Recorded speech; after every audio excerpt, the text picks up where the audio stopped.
Assalamualaikum warahmatullahi wabarakatuh. Yang terhormat, dosen Statistika Dasar, Dr. Sandi Fantika SSI MSI. Yang terhormat, teman-temanku sekalian, kelas Statistika Dasar K01. Perkenalkan, kami dari kelompok 15 akan mempresentasikan hasil kerja kami mengenai analisis pengaruh curah hujan terhadap produksi tanaman kedelai di Jawa Barat pada tahun 2011 sampai 2015. Adapun tim yang menyusun semua ini adalah yang pertama saya sendiri, Diki Pratama Ramadan, NIM 121-19045.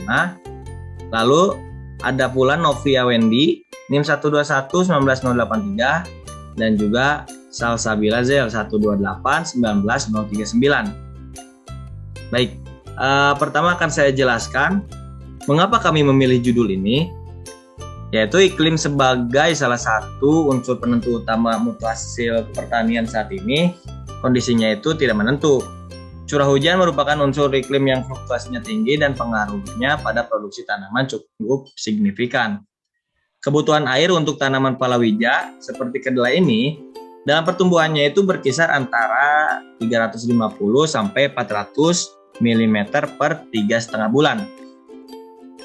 Area kajiannya itu meliputi Provinsi Jawa Barat dengan menggunakan korelasi data produksi kedelai dan data curah hujan selama 5 tahun terakhir, di mana di tahun 2011 sampai 2015. Pengaturan pola tanam untuk memanfaatkan jumlah hujan yang tinggi sangatlah penting di wilayah Jawa Barat. Jadi dengan menggunakan metode regresi linear sederhana, diharapkan penelitian ini dapat memberikan suatu gambaran apakah curah hujan mempengaruhi produksi tanaman kedelai atau tidak. Yang mana curah hujan itu merupakan prediktor dan responnya yaitu produktivitas tanaman kedelainya sendiri. Lalu untuk tujuannya itu yang pertama agar menentukan apakah tingkat curah hujan dapat mempengaruhi produksi kedelai di Provinsi Jawa Barat pada tahun 2011 sampai 2015. Yang kedua, untuk menentukan pemodelan regresi linear sederhana. Lalu di sini kami menggunakan metode pengolahan statistika deskriptif dan regresi linear yang meliputi korelasi, kecocokan model regresi berupa uji koefisien regresi T, uji statistik F, dan juga koefisien determinasi.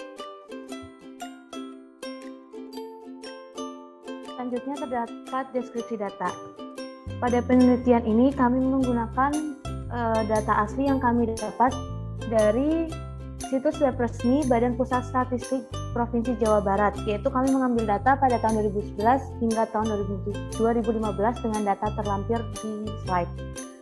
Selanjutnya kami menghitung sari numerik. Kami mencari sari numerik dari data-data tersebut dan didapatkan seperti yang terlampir.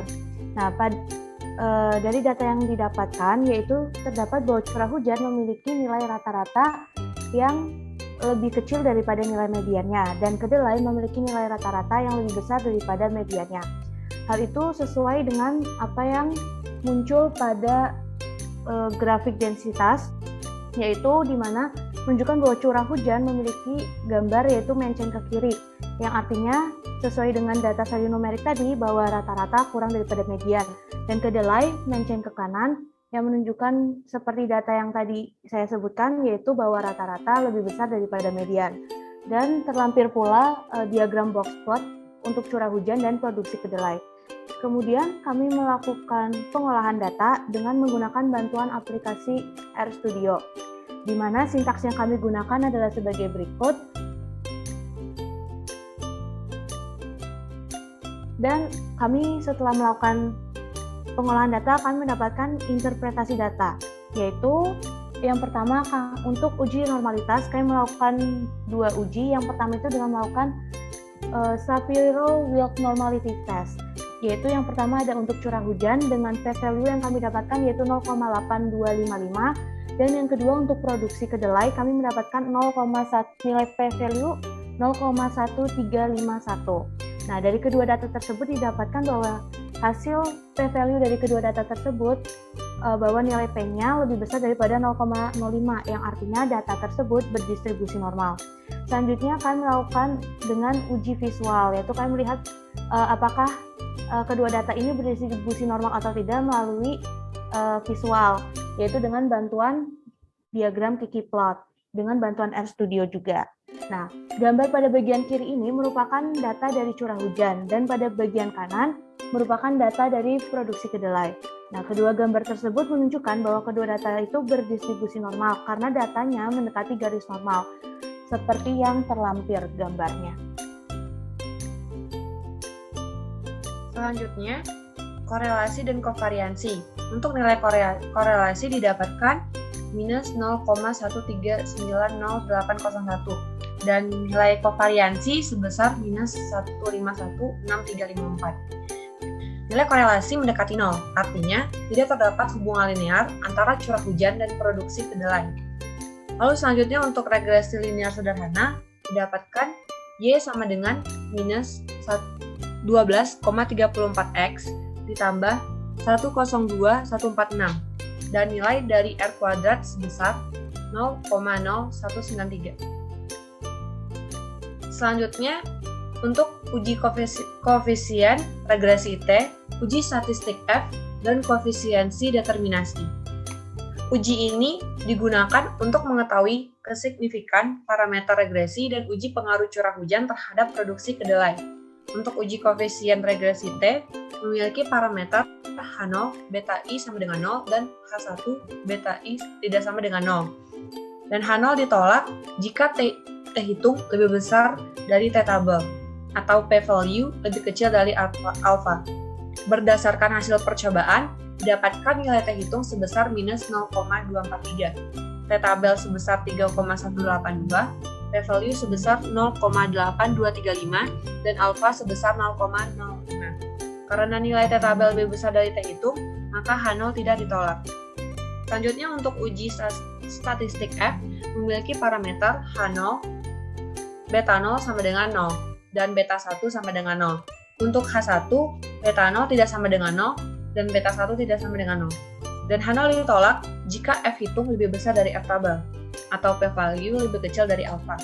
Seperti yang dapat dilihat pada hasil percobaan, bahwa nilai F hitung sebesar 0,05917, nilai dari F tabel sebesar 9,60453, dan p-value sebesar 0,8235. Karena nilai F tabel lebih besar dari nilai F hitung, maka H0 tidak ditolak. H0 sendiri tidak ditolak, artinya curah hujan tidak berpengaruh secara signifikan terhadap produksi kedelai. Selanjutnya untuk koefisien determinasi, pengertiannya yaitu salah satu alat ukur untuk melihat apakah model regresi yang diperoleh sudah memadai atau belum. Besaran R kuadrat menunjukkan proporsi variasi total dalam respon Y yang diterangkan oleh model regresi yang diperoleh. Nilai koefisien determinasi yang didapat sebesar 0,01934. Artinya, proporsi variasi total dalam respon Y yang diterangkan oleh model regresi yang diperoleh adalah 1,93%. Berikut kesimpulan yang kami dapatkan. Yang pertama, tidak terdapat korelasi antara curah hujan dan produksi kedelai. Curah hujan tidak berpengaruh secara signifikan terhadap produksi kedelai. Yang kedua, persamaan regresi linearnya adalah Y sama dengan minus 12,34X ditambah 102146,35. Berikut daftar pustakanya. Baiklah, sekian dari kelompok kami. Terima kasih.